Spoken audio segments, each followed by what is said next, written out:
कार्य छोटा हो या बड़ा, उसे जारी रखने और संपन्न करने के लिए ऊर्जा की जरूरत पड़ती है। पेड़ पौधे, पशु और मनुष्य अपनी गतिविधियों के लिए ऊर्जा पर निर्भर हैं। इनमें से पेड़ पौधे कुछ हटकर हैं, क्योंकि ये सूर्य से प्राप्त ऊर्जा का प्रत्यक्ष रूप से इस्तेमाल करते हैं। इसे फोटोसिंथेसिस के नाम से जाना जाता है, जिसके जरिए पेड़ पौधों को अपना पोषाहार मिलता है। अन्य जीव इस वनस्पति को खाकर इसमें संचित ऊर्जा का उपयोग करते हैं। देखा जाए तो मानव सभ्यता का विकास और विस्तार ऊर्जा संसाधनों के उपभोग से जुड़ा है। आरंभ में हमारी ऊर्जा आवश्यकताएं मामूली थीं। परिवहन के लिए नौका के पाल में भरी हवा हमें दुनिया के किसी भी कोने में ले जाती थी। जो काम हम अपने श्रम से नहीं कर पाते, उसके लिए हम जानवरों का इस्तेमाल करते थे। अग्नि की खोज से पहले ऊष्मा के लिए हम मुख्यतः सूर्य पर निर्भर थे। लकड़ी सबसे सामान्य ऊर्जा स्रोत था, जिसका अग्नि के लिए इस्तेमाल हुआ। लेकिन कई इलाकों में वन घटने लगे, क्योंकि ईंधन के बतौर उनकी खपत हो रही थी। 18वीं सदी के मध्य में जब औद्योगिक क्रांति की शुरुआत हुई, तो कोयला एक प्रमुख ऊर्जा स्रोत बन गया। लकड़ी की तुलना में कोयला लंबे अरसे तक कहीं ज्यादा ऊर्जा मुहैया कराता है। चूंकि ये काफी मात्रा में उपलब्ध था, बढ़ती ऊर्जा जरूरतें कोयले से पूरी होने लगी। बाद में तेल और प्राकृतिक गैस की खोज हो गई। बिजली उत्पादन के साथ साथ वाहनों में इनका व्यापक उपयोग होने लगा। कोयला, तेल और गैस को फॉसिल ईंधन कहते हैं। इनका निर्माण जीवित प्राणियों के मृत अवशेषों से होता है। ये ऊर्जा के नॉन रिन्यूएबल यानी अनवीकरणीय स्रोत हैं। एक इस्तेमाल के बाद इनका दोबारा इस्तेमाल नहीं किया जा सकता। लाखों बरस पहले ट्रॉपिकल यानी उष्णकटिबंधीय जलवायु में पेड़ पौधे तेजी से उगते पनपते रहे और जब मरे तो दलदलों में गिर पड़े। दलदल के पानी ने उन्हें पूरी तरह सड़ने से बचा लिया और इससे पीठ यानी पांस बन गया। वक्त के साथ पांस की परतें बनती रहीं। इन परतों के बढ़ते दबाव और गर्मी से धीरे धीरे ये पेड़ पौधे कोयले में तब्दील हो गए।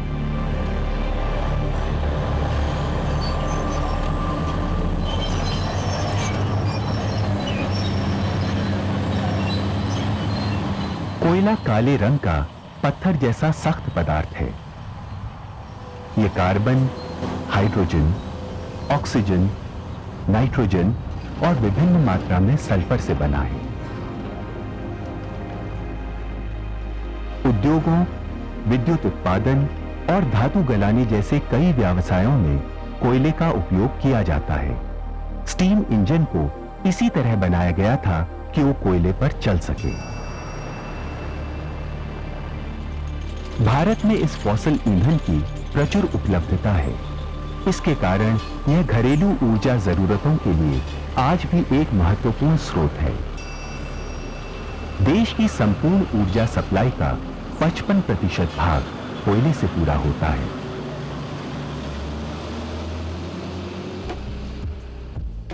क्रूड ऑयल एक दूसरा फॉसिल ईंधन है जिसका व्यापक इस्तेमाल होता है। इसका निर्माण छोटे समुद्री जानवरों और पौधों से हुआ। ये जीव मरने के बाद समुद्र तल में जा गिरे। लाखों सालों के दौरान कीचड़ और गाद की परतें इनके ऊपर जमती रही। इन परतों के दबाव और गर्मी ने इन्हें आहिस्ता आहिस्ता तेल और प्राकृतिक गैस में बदल डाला। इन्हें अपनी जगह से ड्रिल करके निकाला जाता है। जमीन से क्रूड ऑयल निकालने के बाद उसे पाइपलाइन के जरिए रिफाइनरी में भेजते हैं। वहां इससे कई उपयोगी उत्पाद बनाए जाते हैं। इस प्रक्रिया को फ्रैक्शनल डिस्टिलेशन कहते हैं। डिस्टिलेशन कॉलम में ऊंचाई जैसे जैसे बढ़ती है, उसके ऊपरी भाग में तापमान घटता रहता है। इसमें क्रूड ऑयल को गर्म किया जाता है। विभिन्न कंपाउंड अलग अलग तापमान पर गैस में परिवर्तित होते हैं। जब कंपाउंड अपने बॉइलिंग पॉइंट से घटता है तो वो कंडेंस हो जाता है। एलपीजी यानी लिक्विड पेट्रोलियम गैस, पेट्रोल और जेट फ्यूल बिजली उत्पादन और परिवहन के लिए इस्तेमाल होते हैं। पेट्रोल की आसानी से ढुलाई की जा सकती है, इसलिए ग्लोबल ट्रेड यानी विश्व व्यापार के लिए ये उपयुक्त है। भारत की 31% ऊर्जा आवश्यकताओं की पूर्ति पेट्रोलियम से होती है। प्राकृतिक गैस कोयले के मुकाबले 60% और तेल के मुकाबले 42% कम कार्बन डाइऑक्साइड उत्सर्जित करती है। पहले इसे संचित करने और भेजने के लिए कंप्रेस करना पड़ता है, फिर इस्तेमाल के लिए डीकंप्रेस करने की जरूरत पड़ती है। पेट्रोल की तुलना में प्राकृतिक गैस तकरीबन 4 गुना अधिक स्थान लेती है। नतीजे में भंडारण टैंकों का वजन बढ़ जाता है। लेकिन कोयले और तेल के मुकाबले ये काफी दक्ष ईंधन है। कोयले और तेल से निकलने वाले प्रदूषक पदार्थ स्वास्थ्य और वातावरण को नुकसान पहुंचाते हैं। कोयला खानों के आसपास के पर्यावरण पर बुरा प्रभाव पड़ता है।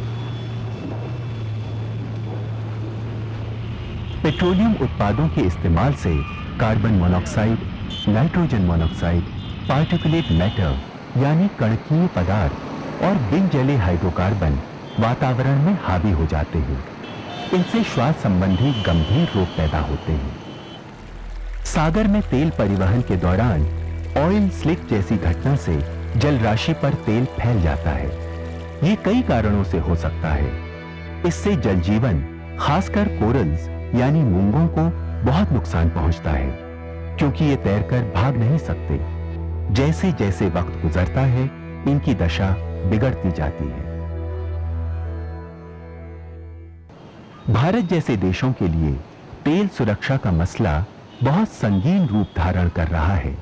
भारत अपनी तेल की जरूरतों को पूरा करने के लिए लगभग 70% तेल आयात करता है। इंटरनेशनल एनर्जी एजेंसी यानी IEA के मुताबिक सन 2030 तक पूरी दुनिया की ऊर्जा मांग में 50 से 60% वृद्धि हो जाएगी। इस बढ़ती मांग के सामने इन सीमित संसाधनों की उपलब्धि कम हो जाएगी। ऐसी सूरत में दक्ष ऊर्जा संसाधनों की आवश्यकता है। इस संदर्भ में एक नया विकास हुआ है, एटम यानी परमाणु में निहित ऊर्जा का उपयोग। परमाणु के न्यूक्लियस यानी नाभिक में विशाल ऊर्जा मौजूद है, जिसे हम न्यूक्लियर एनर्जी यानी नाभिकीय ऊर्जा के नाम से जानते हैं। इसे 2 तरह से प्राप्त किया जा सकता है। एक तरीका है न्यूक्लियर फिजन यानी नाभिकीय विखंडन। इस प्रक्रिया में परमाणु खंडित हो जाता है, जिससे ऊर्जा प्राप्त होती है। इस प्रक्रिया के लिए खास किस्म के न्यूक्लियर फ्यूल यूरेनियम U-235 का इस्तेमाल होता है। थोरियम एक और न्यूक्लियर फ्यूल है, जिसके उपयोग के लिए शोध और विकास जारी है। नाभिकीय ऊर्जा प्राप्त करने का दूसरा तरीका है न्यूक्लियर फ्यूजन यानी नाभिकीय संलयन। ऊर्जा हासिल करने का हमारा प्राथमिक स्रोत सूर्य इसी प्रक्रिया द्वारा ऊर्जा उत्पादित करता है। लेकिन पृथ्वी पर इस तरीके से ऊर्जा उत्पादित करने की कोई टेक्नोलॉजी नहीं है। वर्ष 2006 में पूरी दुनिया के बिजली उत्पादन का 16% भाग नाभिकीय ऊर्जा से पूरा हुआ था। विकासशील देश तेज रफ्तार से औद्योगिकरण कर रहे हैं। फलस्वरूप ऊर्जा संसाधनों का उपभोग बेशुमार बढ़ रहा है, लेकिन इनकी खपत विकसित देशों के मुकाबले काफी कम है। उदाहरण के लिए भारत प्रति व्यक्ति लगभग 0.7 किलोवाट ऊर्जा का उपयोग करता है। जापान और जर्मनी 6 किलोवाट और अमेरिका प्रति व्यक्ति 11.4 किलोवाट ऊर्जा का इस्तेमाल करता है। इन सीमित फॉसिल ईंधनों की बढ़ती कीमतों और उपभोग के कारण जरूरी है कि नॉन रिन्यूएबल यानी अनवीकरणीय ऊर्जा स्रोतों पर अपनी निर्भरता कम करें। ऐसा करने के लिए हमें अन्य ऊर्जा स्रोतों जैसे सूर्य, पवन, पानी और बायोमास यानी जैव मात्रा को बढ़ावा देना चाहिए। इन्हें रिन्यूएबल यानी नवीकरणीय ऊर्जा स्रोत कहा जाता है। ये संसाधन स्वच्छ और संपोषणीय हैं। इनसे कोई हानिकारक अवशेष पैदा नहीं होता। सूर्य से प्राप्त ऊर्जा को सोलर एनर्जी यानी सौर ऊर्जा कहते हैं। सौर ऊर्जा को विद्युत ऊर्जा में बदलने के लिए सोलर सिलिकॉन सेल का इस्तेमाल किया जाता है। ये सोलर फोटोवोल्टाइक टेक्नोलॉजी के जरिए मुमकिन है। जब सूर्य का प्रकाश सिलिकॉन सेल के ऊपर चमकता है तो फोटॉन यानी प्रकाश कण ऊपरी सतह पर बमबारी करते हैं। फोटॉन ऊर्जा को सेल के अंदर भेजते हैं। इससे निचली परत में मौजूद इलेक्ट्रॉन को ऊर्जा मिलती है। इलेक्ट्रॉन अपने एटमों से अलग होकर सर्किट में प्रवाहित होने लगते हैं। इससे बिजली उत्पादित होती है। सोलर रेडिएशन यानी सौर विकिरण पृथ्वी की सतह को ऊष्मित करता है, लेकिन यह समान रूप से नहीं होता। फलस्वरूप पृथ्वी की सतह अलग अलग दर से गर्म और ठंडी होती है।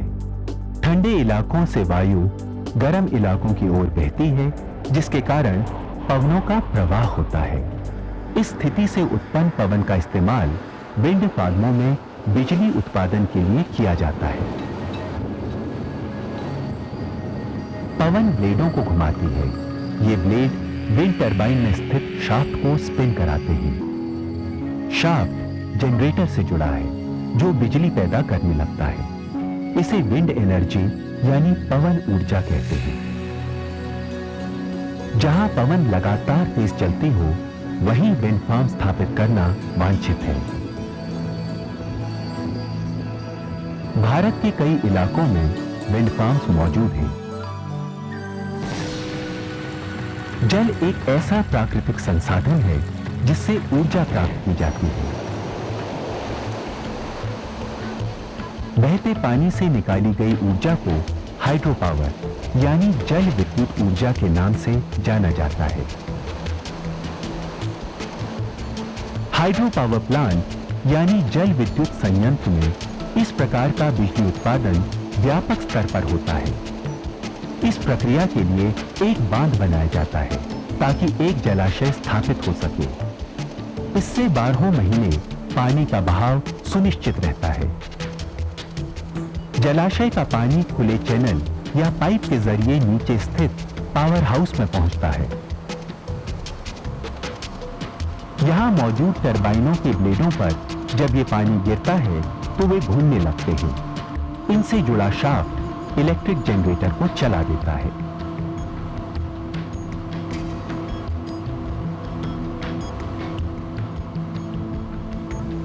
सन 2006 में पूरी दुनिया के विद्युत उपभोग का लगभग 18% भाग नवीकरणीय संसाधनों से प्राप्त हुआ था।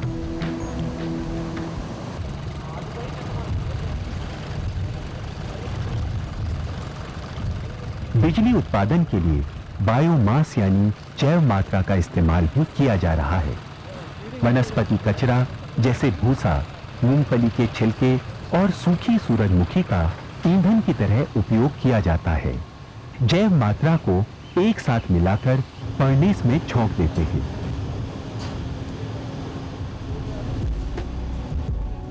ईंधन जलने से बॉयलर टैंक का पानी गर्म होकर स्टीम में बदल जाता है। ये स्टीम तेज रफ्तार से टरबाइन में प्रवेश करती है। टरबाइन के अंदर ब्लेडों की कतार एक शाफ्ट से जुड़ी है। स्टीम के प्रभाव से जब ये ब्लेड घूमते हैं तो इससे मैकेनिकल एनर्जी यानी यांत्रिक ऊर्जा बनती है। फिर शाफ्ट द्वारा ये जनरेटर में पहुंचकर इलेक्ट्रिकल एनर्जी यानी विद्युत ऊर्जा में परिवर्तित हो जाती है।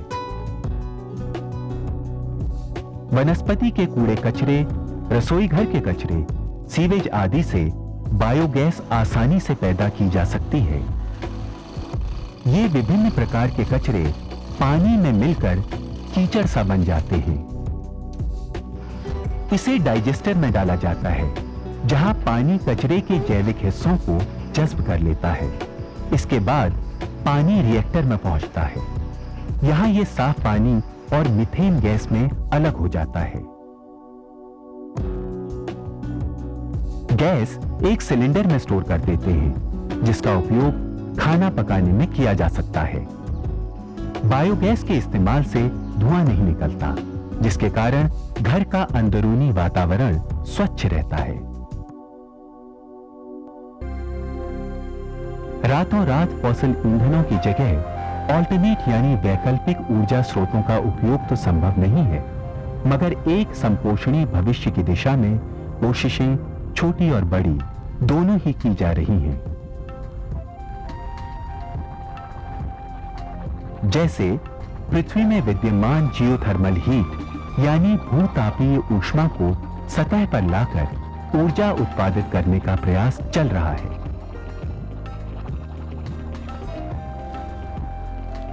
पूगा हिमालय की घाटी में स्थित है। वहां सदियों के दौरान रिसता पानी नीचे पहुंचकर मैग्मा के प्रभाव से गर्म हो गया है। फलस्वरूप वहां एक भूतापीय जलाशय बन गया है। यहां एक बिजली घर बनाने की योजना है। जमीन से गर्म पानी को खींचकर उसे हीट एक्सचेंजर में भेजा जाएगा। इसके साथ ही एक वर्किंग फ्लूइड को भी हीट एक्सचेंजर से गुजारा जाएगा। वर्किंग फ्लूइड भाप में बदल जाएगा और व्यापक मात्रा में उठती भाप टरबाइनों को घुमाकर जनरेटर चलाएगी, जिससे बिजली पैदा होगी। इस भाप को फिर कंडेंस करके प्रक्रिया पुनः शुरू हो जाएगी। इस्तेमाल हुए भूतापीय जल राशि को वापस जलाशय में भेज दिया जाएगा। इस प्रक्रिया से जियोथर्मल एनर्जी यानी भूतापीय ऊर्जा प्राप्त होगी। भूतापीय ऊष्मा को एयर कंडीशनिंग प्रणाली के लिए भी विकसित किया गया है। ये ग्राउंड हीट एक्सचेंज सिद्धांत पर आधारित है। गर्मियों में बाहरी तापमान की तुलना में जमीन के नीचे का तापमान कम होता है। जमीनी लूप पाइपों का संजाल है जो जमीन से कुछ फुट नीचे दबे होते हैं।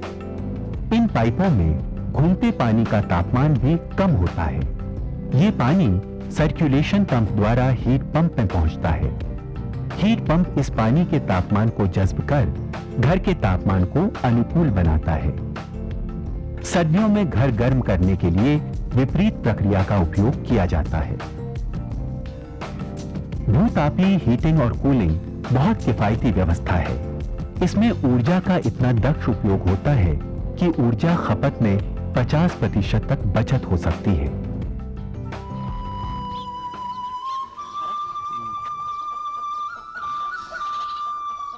ऊर्जा की बचत करने के लिए इन नवीकरणीय विधियों के अतिरिक्त ऊर्जा दक्ष उत्पाद भी उपलब्ध हैं। ये उत्पाद कम ऊर्जा प्रयोग करते हैं। मिसाल के लिए जलावन की लकड़ी इस्तेमाल करने वाले पारंपरिक चूल्हों की जगह सुधरे चूल्हों का उपयोग। सुधरे चूल्हों में हीट ट्रांसफर एफिशिएंसी यानी ऊष्मा स्थानांतरण दक्षता 20 से 35% अधिक है, जबकि पारंपरिक चूल्हों में ये 8 से 10% होती है। इस वजह से पारंपरिक चूल्हों के मुकाबले सुधरे चूल्हों में ईंधन की औसत खपत काफी कम होती है।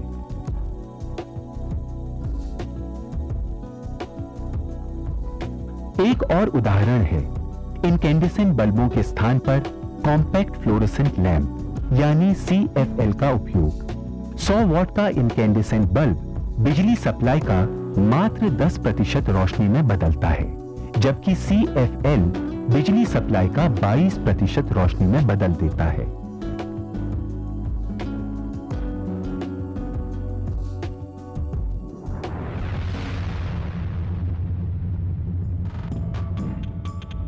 विश्व की ऊर्जा समस्या के समाधान के लिए एक नई टेक्नोलॉजी उभर रही है, नैनो टेक्नोलॉजी। इसमें आणविक स्तर पर काम किया जाता है। उदाहरण के लिए परिवहन क्षेत्र में नैनो टेक्नोलॉजी किफायती साबित हो सकती है। कोशिशें जारी हैं कि वाहनों को चलाने के लिए हाइड्रोजन फ्यूल सेल का प्रयोग हो सके। इससे चलने वाली गाड़ियों की बैटरी हाइड्रोजन और ऑक्सीजन को मिलाकर पानी उत्सर्जित करेगी। हाइड्रोजन प्रकृति में पाया जाने वाला सबसे आम तत्व है, जो वातावरण में अन्य दूसरे तत्वों से मिला होता है। पानी को 2000 डिग्री सेल्सियस पर उबालने से हाइड्रोजन के कण अलग हो जाते हैं। परंतु ये प्रक्रिया काफी ऊर्जा का इस्तेमाल करती है। यही हाइड्रोजन फ्यूल सेल कम ऊर्जा खपत से बनाना अब डिफेक्टिव नैनोट्यूब्स द्वारा मुमकिन है। डिफेक्टिव नैनोट्यूब्स में कार्बन एटम नेटवर्क कहीं कहीं टूटा होता है, जिसके कारण केमिकल रिएक्शंस की मात्रा बढ़ जाती है। फलस्वरूप पानी में हाइड्रोजन और ऑक्सीजन के कण अलग हो जाते हैं। नैनो टेक्नोलॉजी की नई राह हमारे वर्तमान ऊर्जा विकल्पों से कहीं आगे जाकर संभावनाओं के नए दरवाजे खोल देगी। एक दूसरा विकल्प भी विकसित हो रहा है, टाइडल एनर्जी यानी ज्वारीय ऊर्जा। ये ज्वारीय लहरों की ऊर्जा को बिजली में बदल देगी। समुद्र में होने वाली ज्वार भाटा की प्राकृतिक क्रिया से यह संभव हो पाएगा। टाइडल स्टीम जनरेटर समुद्र की शक्तिशाली धाराओं से उसी प्रकार ऊर्जा ग्रहण करेगा जैसे विंड टरबाइन करता है। ज्वारीय लहरें ब्लेडों से टकराएंगी और ब्लेडों के घूमने से ऊर्जा पैदा होगी। भारत में कच्छ और खंबात की खाड़ी और पश्चिम बंगाल में सुंदरबन का इलाका ज्वारीय बिजली उत्पादन के संभावित क्षेत्र हैं। कहा जाता है कि हमारे अनवीकरणीय ऊर्जा संसाधन शायद अगले 40 साल में खत्म हो जाएंगे। हमारी आधुनिक जीवन शैली के चलते नवीकरणीय ऊर्जा स्रोतों का प्रयोग और विकास बहुत महत्वपूर्ण है। ऊर्जा की बढ़ती मांग को पूरा करने और संपोषणीय भविष्य के लिए हमारे लिए यही मुमकिन विकल्प है। जब हम ऊर्जा की 1 इकाई बचाते हैं तो उत्पादित ऊर्जा की 2 इकाइयों के बराबर बचत होती है। ऊर्जा खपत में बचत का मतलब है ऊर्जा का उत्पादन